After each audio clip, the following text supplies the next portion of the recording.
This is a great activity to work on grammar and reading.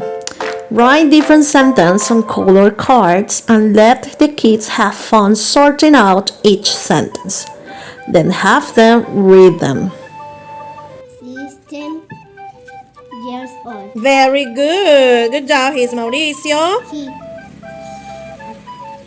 is 10 years old. Excellent, Dante. Good job. He is 10 years old. Next sentence. You're doing great. From this USA. USA. Very good. Okay, next.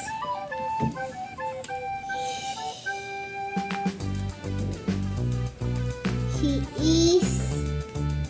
is American. Very good. Can you read it, please? Yes, he is Mauricio.